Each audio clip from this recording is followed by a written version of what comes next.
আসসালামু আলাইকুম ওরহমতুল্লাহি ওবরকাতু। আমি আছি সৌদি আরবের একটি মরুভূমির মধ্যে। তো মরুর ঝড় আমরা সবাই শুনেছি কিন্তু কখনো দেখিনি।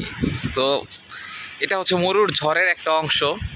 তো প্রচণ্ড বাতাস আর প্রচণ্ড রোদ, না আছে এখানে বৃষ্টি, না আছে এখানে কোনো পানির কোনো ছোঁয়া, শুধু প্রচণ্ড বাতাস আর হচ্ছে প্রচণ্ড রোদ। মরুর ঝড় এটাকেই বলে।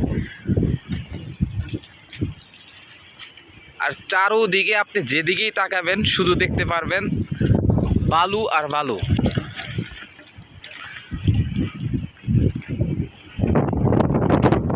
এখানে দাঁড়িয়ে থাকে দুষ্কর।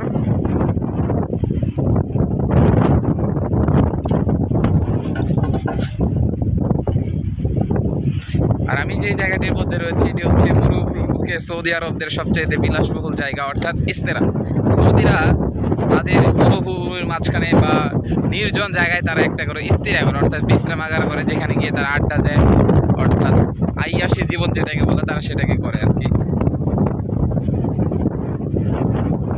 প্রচণ্ড বাতাস, মানে দাঁড়িয়ে থাকতে পারতেছি না, আমি সরে যাচ্ছি, এত বাতাস।